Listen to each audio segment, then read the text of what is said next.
अस्सलामुअलैकुम एवरीवन, कैसे हैं आप सब लोग। Welcome back to my YouTube channel. जी तो आप कैसे हैं। मैंने जैसे कि आपके साथ अपना सहरी का ब्लॉग शेयर किया था, तो मैंने आप लोगों को कहा था कि मैं फिर आप लोगों से इफ्तार में मिलूँगी।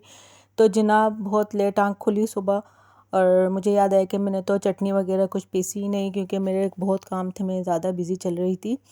तो बस यहाँ पर मैंने ये इमली को डिप किया, इस तरह करके घोलने लग गई कि मुझे थोड़ी खट्टी मीठी वाली जो चटनी बनती है वो वाली मुझे चटनी बनानी थी। तो यहाँ पे फिर मैंने कहा सबसे पहले ये वाला काम कर दिया जाए, क्योंकि लाइट का भरोसा नहीं, कहीं लाइट ना चले जाए तो फिर ये चटनी रह जाएगी। तो फिर चटनी को सॉरी ये इमली को मैं इस तरह करके डिप करी थी कि मुझे इमली वाली चटनी बनानी थी। मैं हमेशा पहले बना के रख लेती थी, लेकिन अब मैं भूल चुकी थी। तो इसके साथ ही फिर मुझे चिकन बटरफ्लाइज बनाने थे अफ्तारी के लिए। तो ये मैंने चिकन के कुछ ब्रेस्ट पीस थे, छोटे छोटे पीस कर लिए थे।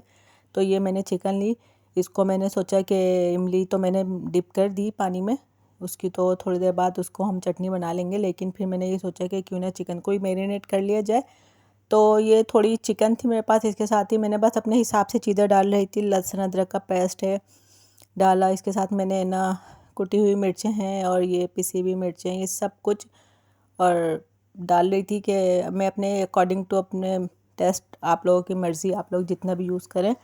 लेकिन भाई ये मेरा जो चिकन बटरफ्लाई है ये बहुत यमी बना था और सब ने बहुत तारीफ़ की। तो ये भाई चिकन के ऊपर मैंने लहसुन अदरक का पेस्ट, कुटी हुई मिर्चें, पिसी हुई मिर्चें और ये योगर्ट बगैर पानी वाला है थोड़ा सा, तो ये मैंने डाला है। और आप ये नहीं समझिएगा ये शेल्फ़ के ऊपर से जहाँ स्पून वगैरह रख रही है, क्योंकि मैंने बिल्कुल पहले क्लीन किया है, हाइजेनिक है ये, सेफ़ बिल्कुल सेफ़ काम करती है आपकी बहन। तो बस यहाँ पे देखिए, यहाँ पे थोड़ा मुझे लेमन डालना था अच्छा सा फ्लेवर आने के लिए। तो इसको मैरिनेट करना है, तो मैरिनेट करने के लिए तो अच्छी चीज़ें डालनी है, जितना गुड़ डालेंगे उतना मीठा होगा। तो साथ में ये हमने कॉर्नफ्लोर डाला इसके ऊपर, क्योंकि इसकी बाइंडिंग के लिए ये अच्छा वर्क करता है। और ये थोड़ा सा हमें सोया सॉस की नीड थी, तो हमने फिर ये इसके ऊपर सोया सॉस डाला है।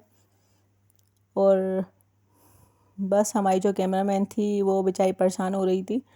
और इसके साथ ये देखिए मैं इसके ऊपर ब्लैक पेपर भी डाल रही हूँ। मतलब कि जो मसाले आए हाथ में आप उसको डालते रहें डालते रहें डालते रहें, कुछ ना कुछ तो निकल के आ ही जाएगा बस। और इसके साथ ही इसको हमने अच्छी तरह मैश करना है कि अच्छी तरह चिकन पूरी आपस में एक दूसरे से मसाले आपस में मिलजुल जाएं। ठीक है, तो आप देख सकते हैं मैं कितना ज़बरदस्त तरीके से हाथ चला रही हूँ, जैसे कोई मैं आटा गूंद रही हूँ। मेरा हाथ नहीं चल रहे थे, मेरा हाथ बहुत थके हुए थे गाइस, सीरियसली मैं बहुत ज़्यादा थक गई थी, अपने औकात से ज़्यादा मैं काम कर चुकी थी। तो बस मैंने सोचा कि चलो जब तक के चिकन को मैरिनेट करने के लिए मैंने छोड़ दिया है 1-2 घंटे के लिए, तो यहाँ पे मैं क्यों ना और काम निपटा लूँ। तो ये अनारदाना था, तो अनारदाने को पहले मैंने वॉश किया, इसकी बहुत ज़्यादा इसमें मट्टी वगैरह होती है, तो आप लोग भी प्लीज़ वॉश करके यूज़ किया करें।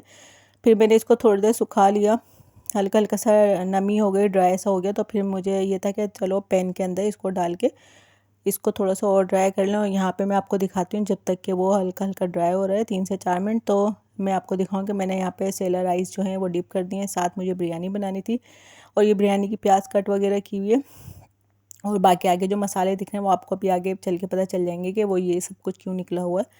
और इसके साथ साथ ये मैं बिरयानी के लिए प्याज फ्राई कर रही हूँ। अब भाई अकेला बंदा होता है तो फिर इसी तरह मैनेज करके चलना पड़ता है। और मुझे तो ज़्यादा ही मुश्किल लग रहा था ये सब इतना। और ये देखिए बिरयानी के लिए टमाटर और बिरयानी का पैकेट और क्या कहते हैं पुदीना वगैरह सब कुछ डाला हुए। या मेरा कैमरा तो यहाँ पे उड़ गया था, खूब अच्छी खासी इसके ऊपर भाप लग रही थी।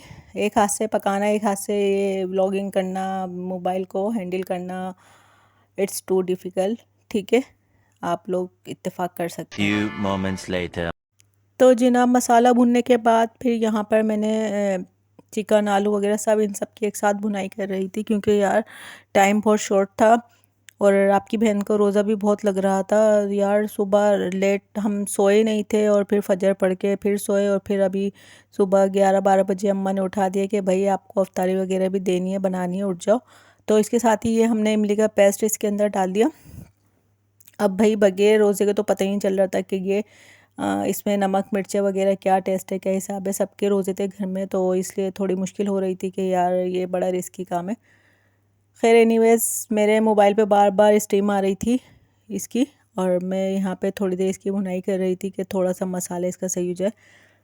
तो इसके साथ ही फिर मैंने कहा कि जब तक मेरे अनारदाना था ड्राई हो गया था, तो इसको मैंने ठंडा करने के लिए रखा हुआ था। तो इसके अंदर मैंने फिर साबुत धनिया डाला, इसके अंदर मैंने सूखा हुआ हरा धनिया डाला, इसके अंदर सूखा हुआ पुदीना डाला, और ये सूखी मेथी, कसूरी मेथी होती है ना, कसूरी मेथी, वो डाली इसके अंदर। तो आप लोगों को जिसको अगर रेसिपी चाहिए तो मुझे कमेंट करें, मैं फिर रेसिपी बताऊंगी। ये पकोड़ा मिक्स एक्चुअली मैं रेडी कर रही हूँ। तो ये सब कुछ डाला इसके अंदर। फिर हम एंड पर डालेंगे ज़ीरा। इसके अंदर 2 चम्मच हम लोग ज़ीरा डालेंगे। पकोड़ा मिक्स है ये, जान छूटे यार। ये सब कुछ बना के मैं पिछले साल भी मैंने इस तरह रेडी करके रखा था, और इस साल भी तो वो मैंने रेडी करने के लिए उसको फिर चूल्हे पे रखा। साथ ही आप लोग को दिखा रही हूँ कि मैंने कौरमे के अंदर ये चावल डाल दिए थे, क्योंकि यार ते वाली बनाने के लिए बहुत टाइम लग रहा था, तो और मेरे पास टाइम नहीं था, तो मैंने उसी के अंदर राइस डाल दिए। और यहाँ पे देखिए चूल्हे के ऊपर रखे थे, तो 2 से 3 मिनट ये सारे मसाले को इस तरह रोस्ट करना था, मतलब हल्का हल्का सा, ये ताकि इसकी जो अंदर नमी है वो निकल सके, क्योंकि हमें फिर इसको सेव करके रखना है ना। हम आराम से महीना निकाल सकते हैं। तो ये पकोड़ा मिक्स बहुत अच्छा बन के रेडी होता है। आप लोग ये ना ज़रूर इसको ट्राई कीजिएगा। अभी इसके अंदर और भी चीज़ें मिक्स होंगी। तो ये देखिए मैंने ये सब निकाल के रखा, क्योंकि मुझे अकेले में हैंडल करना था। ये कुटी हुई मिर्चें हैं, नमक है, गरम मसाला, हल्दी, पिसी हुई मिर्चें, और ये है बेकिंग सोडा पाउडर, हाँ, जो वही छोले उबालते हुए डालते हैं वही चीज़ें। तो ये देखिए ये पकोड़ों का मिक्सचर भी मैंने रेडी किया हुआ है। कि ये आलू बारीक बारीक काटे हैं, अनियन काटिए, पालक भाई अम्मा लेके नहीं आई, अम्मा की तबीयत ठीक नहीं थी, और हमारे हस्बैंड साहब है वो आए नहीं थे, तो हमने कहा चलो भाई अब इसी में ही गुजारा कर लेते हैं। तो ये जो जितने मैंने रोस्ट किए हुए थे ड्राई मसाले जो हैं, ये सब मैंने ये सब इन मसालों में डालनी है। तो इनको अब मैं करने लगी हूँ आपस में मिक्स।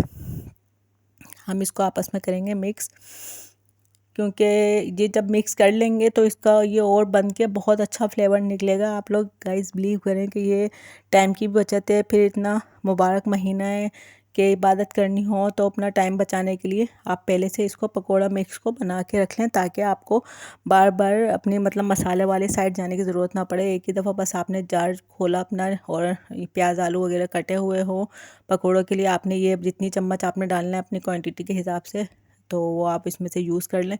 तो ये बहुत अच्छी चीज़ है। ये तो मैं पिछले साल भी बना के रखा था, तो मुझे बहुत सुकून हो गया था। ये देखिए मेरे पास है ये 1 किलो बेसन, 1 किलो से थोड़ा सा शायद कम है, या 1 किलो ही समझ लें, मुझे पता नहीं, शायद मैंने इसमें से यूज़ किया है। तो ये बेसन इसके अंदर हम मिला देंगे, और ये देखें आपस में मिक्स कर लेंगे।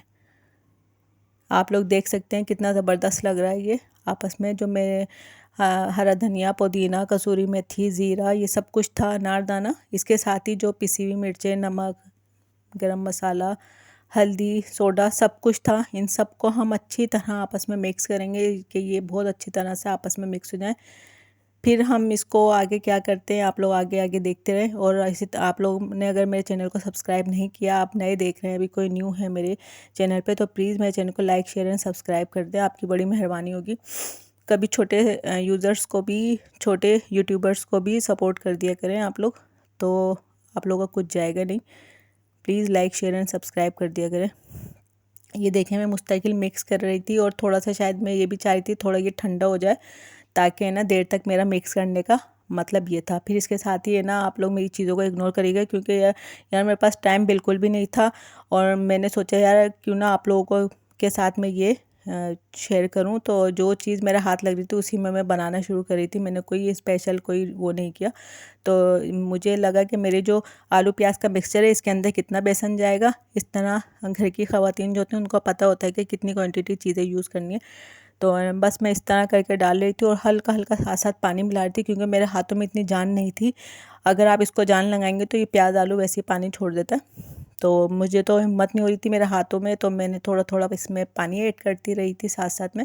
तो इस तरह देखें ये मिक्सचर इसका रेडी होने लगा था। एक हाथ में मेरा मोबाइल है, मैं समझ नहीं आ रहा था किस तरह करूं, क्या करूं, लेकिन आप लोगों से मैंने कहा था कि मैं आप लोगों को अपना अवतार भी दिखाऊंगी कि मैं किस तरह अवतार होता है मेरा। तो बस ये देखिए इस तरह बाइंडिंग हो रहा है आपस में। तो बस ठीक है, आपका मिक्सचर फिर रेडी टू कुक है। ओके, तो बस आप पकाने के लिए इसको रेडी करें। फिर मैंने इसी तरह इसको मिक्सचर को मिक्स किया। फिर उसके बाद जो हमने पकोड़ा मिक्स बनाया हुआ था उसको हम एयर कंटेनर में या जार में या जिसमें भी बाउल में जो भी एयर टाइट हो आप उसके अंदर इसको सेव करें। लेकिन ये ध्यान रखिएगा कि आपका जार, कंटेनर, बोतल जो भी जिसमें भी आप ये सेव कर रहे हैं पकोड़ा मिक्स, तो वो आपको बिल्कुल सूखा होना चाहिए, ड्राई होना चाहिए। तो बिल्कुल नमी नहीं होनी चाहिए वरना ये ख़राब भी हो सकती है। इसको आप रूम टेम्परेचर पे भी छोड़ सकते हैं, फ्रिज में भी रख सकते हैं। वैसे तो रूम टेम्परेचर पे छोड़ दें, कोई इशू ही नहीं है। बस ये देख लें, मैंने इसी तरह करके रख दिया। मैं ऐसे ही करके रूम टेम्परेचर पे ही छोड़ देती हूँ, नो इशू, चलता रहता है अच्छा खासा, क्योंकि डेली हम लोग के पकोड़े वगैरह बन रहे होते हैं। तो ये देखिए, मैंने चिकन बटरफ्लाई जो बना रही थी, जो चिकन मैरिनेट की थी, उसके लिए ये चाहिए थे कि आलू जो बड़े साइज़ के थे उनको थोड़ा सा बिल्कुल पतले पतले काटे थे, लेकिन ये कुछ कुछ मोटे कट गए जो टूट भी रहे थे बीच में बनाते हुए। तो ये देखिए चिकन मैरिनेट की थी आप लोगों के सामने, और ये कॉर्नफ्लोर थोड़ा सा पानी में करके रखा था, घोला था इसको।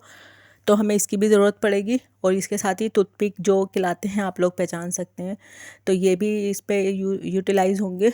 तो इसके साथ ही मैंने ऑयल चढ़ा दिया था कि ऑयल गर्म हो जाए। ये मेरा एक और पकौड़ों का मिक्सर और ये दूसरे पकौड़ों का मिक्सर है, पकौड़े पकौड़े पकौड़े पकौड़े। तो बस ये देखिए, मैंने एक आलू उठाया और इसको कॉर्नफ्लोर के मिक्सचर में हल्का सा डिप किया, और फिर ये इसके साथ मैंने एक चिकन की बोटी इसके अंदर रखी और इसको टूथपिक से ज्वाइन कर लिया ताकि ये हिले नहीं। ये वैसे मैंने एक लगाई थी, लेकिन बाद में मैंने इनको दो दो कर दिया था क्योंकि इनके मुंह खुल रहा था तो इस वजह से मैंने कहा ऐसा ना ऑयल में जाके बाहर निकल के फैल जाए, और ये आराम से डुबकियाँ लगा रही हूँ ऑयल के अंदर। तो मैंने इनको दो दो करके सेव कर लिया कि बेटा आराम से घर के अंदर ही रहो, तो अच्छी बात है। खैर एनीवेज, जस्ट किडिंग। तो ये बस इस तरह करके 2-3 लगा रहे थे। तो फिर ये हुआ था कि जो हमारी कैमरामैन थी, हमारी जेठानी यानी मेरी भाभी, वो कह रही थी कि यार तुम ना कसम से बना लो, या तुम ना अपने व्लॉग के लिए चीज़ें बना लो। तो मैंने कहा दोनों दोनों साथ करना है भाभी, दोनों साथ करना है। आखिर हमारी फैमिली लोग मेम्बर्स भी तो हैं, वो लोग भी तो देखेंगे। आप लोग हमारे सब फैमिली मेम्बर्स ही हैं जो मेरे व्लॉग्स देखते हैं, लाइक करते हैं, पसंद करते हैं। ये देखिए, मैंने आपको कहा था ना मैंने बाद में दो दो लगा लिए थे। तो ये देखिए मैं इस तरह फ्राई कर रही थी, जो कि सबको बहुत पसंद आया और बहुत यमी बनी है। बिलीव करें आप लोग, ये ज़रूर बनाइएगा अफ्तार में। अब तो ये लगता है मैं डेली बनाने लग जाऊंगी, क्योंकि मुझे खुद पर्सनली बहुत अच्छे लगे। ये देखें भाई, उसके साथ ही भाभी नीचे सब चीज़ें लेके चली गई थी और अफ्तारी हमने भेज दी थी, और ये अफ्तार हमारी लग गई यहाँ पे जैसे तैसे। आप बिलीव करें, बहुत ज़्यादा थकन थी कि बैठ के खाने का दिल नहीं कर रहा था। रोज़ा ऐसा कि बस अभी टूटा कि अभी टूटा, ये हाल था। खैर, अब मुझे दुआओं में याद रखिएगा। और यहाँ पे भी देखें, टीवी पे भी बस ये दुआ ही हो रही है। तो मिलते हैं फिर आप लोगों से किसी नए व्लॉग में, किसी नए दिन। जब तक अपनी बहन को इजाज़त दें, मुझे दुआ में याद रखिएगा। And don't forget to watch my channel. Bye bye.